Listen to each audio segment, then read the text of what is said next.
So the next question is, how do we understand a suicide attempt? Also, this can be complex. So let me give you a few examples to think about. So let's imagine Joe. He had a gun in his mouth inside the garage, and his wife walked in and stopped him before he pulled the trigger. Do we call that a suicide attempt when he actually didn't pull the trigger? Well, if not, what do we call it? Another example, Carrie drove to a cliff. She was planning to drive off, but decided not to at the last minute. Again, what do we call that? It seems like a significant event in their life. And each of these might call these situations a suicide attempt. And I wouldn't argue with them if they did, but they also might not call it a suicide attempt. And so if I were asking a person, have you ever attempted suicide? These people might actually say no, and they would also not be entirely incorrect because they didn't actually take action with it. So how do we account for these sort of significant events and say that they're obviously important, but also saying that they're not carried out? And so I have found these two terms to be helpful in these situations. The first one is an interrupted suicide attempt. This is a circumstance or where a circumstance or person stopped the act from occurring. So they were preparing to do it, but they got interrupted. So sometimes we know parents kind of have some suspicions about what's going on in a bathroom, and then they walk in, and before the person has taken pills, they discover them and figure out what they were doing. That's an interrupted suicide attempt. An aborted suicide attempt would be one where the person at the last minute decides that they're not going to carry it out. They may be afraid of the pain. They may be having thoughts that they want to live. But again, they do for themselves, they abort it. So it's not a circumstance or a person that keeps them from doing it. It's themselves that keep them from doing it. And so I think that's helpful to make that distinction. Another distinction that needs to be made is just generally, how do you distinguish between suicide attempts and self-harm? And is it a suicide attempt if they did not intend or expect to die?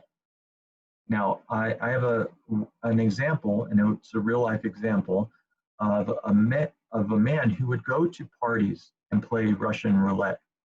And he has this revolver. If you don't know what Russian roulette is, it's where you have a revolver, maybe 6 chambers. You put a bullet in one of those chambers, and then you spin I'm forgetting the revolver piece of it, and then pull the trigger while the gun is pointed at you.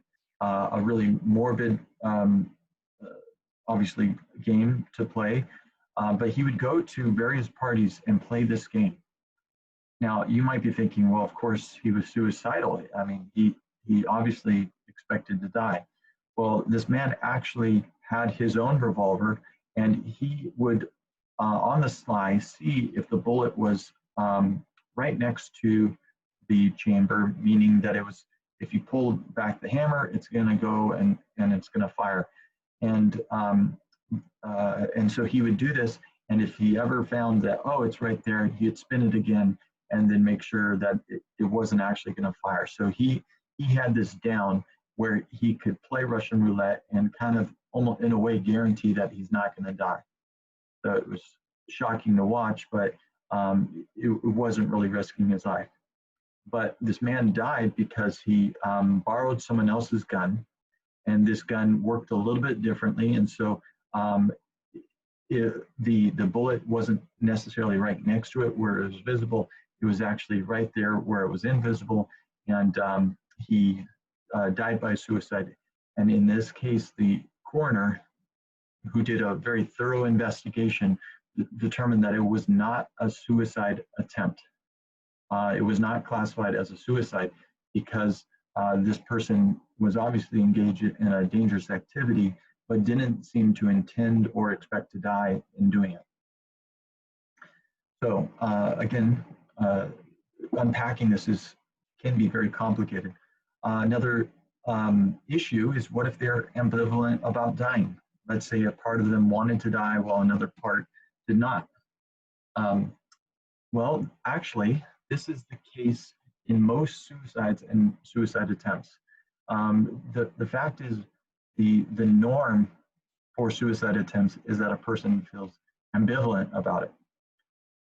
There's a video of a man I'll show you later in the course who jumped from the Golden Gate Bridge, and in doing so, there's really only a 1% chance of survival. But this man obviously was one of the 1%, and he shared that as immediately after jumping from the bridge, he regretted his decision. He couldn't turn back at that point, and fortunately he survived. But I have to wonder how many people do actions that could lead to their death, their suicide, but actually are ambivalent, and maybe even they decide that they don't want to, but it's already too late. So, so that's of course the factor.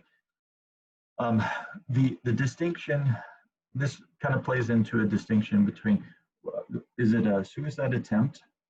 Is it a dangerous activity like playing Russian roulette, but knowing how to do it where you're not going to get harmed?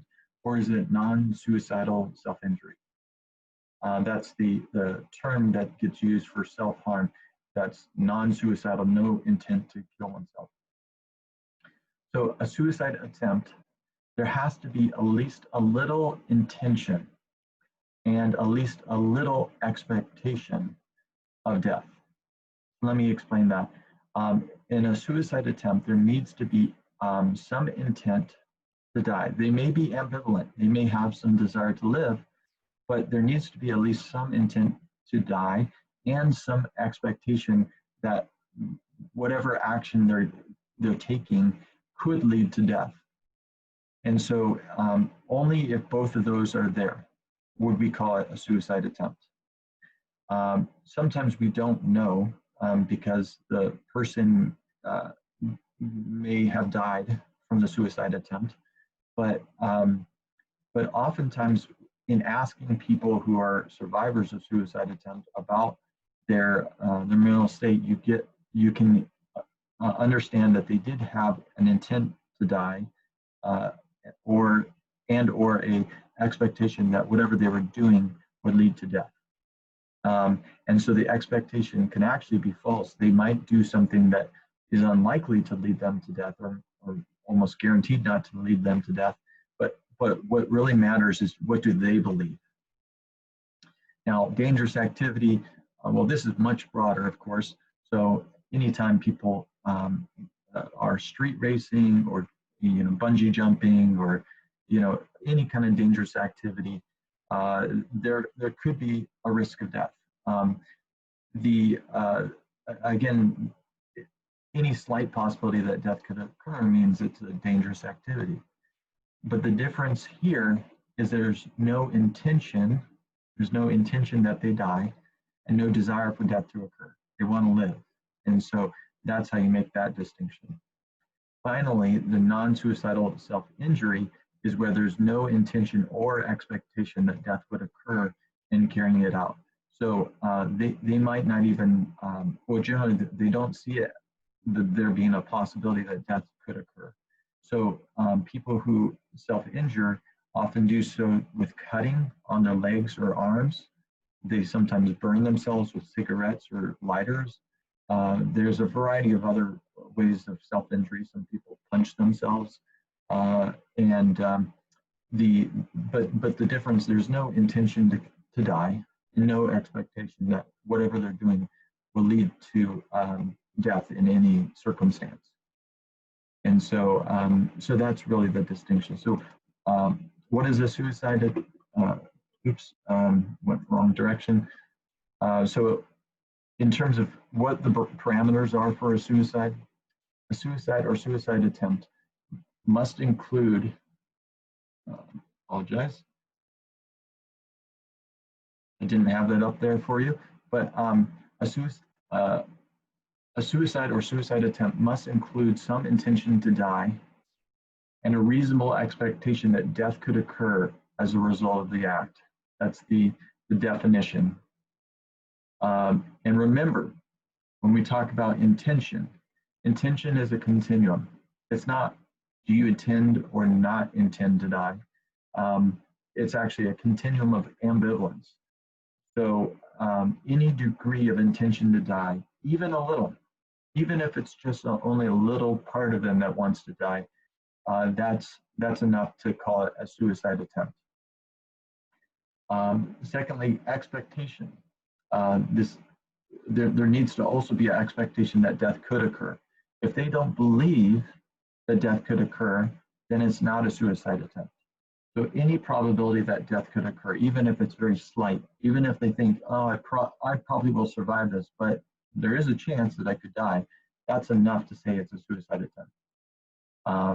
And it's, of course, the perception, not the reality. So they may be underestimating the risk, they may be overestimating the risk, but whatever their belief was at the time of the attempt, that's what matters. And both of all these conditions were, of course, apply to suicide attempts, but they also apply to suicide deaths. So one of the challenges that coroners have, it's a very difficult task, but when coroners are faced with a suicide or a potential suicide death, they have to ask these questions. So if they're really trained well, they're going to try to figure out, did they intend to die? Did they believe that death was likely to occur? So some suicide deaths are more clear-cut than others. For cases of hanging, that is generally pretty clear-cut. Death by firearm, also fairly clear-cut, but some other circumstances, it may be a little bit more unclear. For instance, opioid overdose. Is it? This is a question. Do we think that they intended to die? Do we think at all? And do we think that they believe that death could occur even a little bit? So lethal versus non-lethal, I think this is fairly straightforward. Of course, a lethal suicide attempt is where death is likely to occur or did occur. A non-lethal suicide attempt is where death is unlikely to occur. We know that some methods of suicide, we'll talk about this later, some methods are more likely to lead to death than others. Okay, I'll stop there.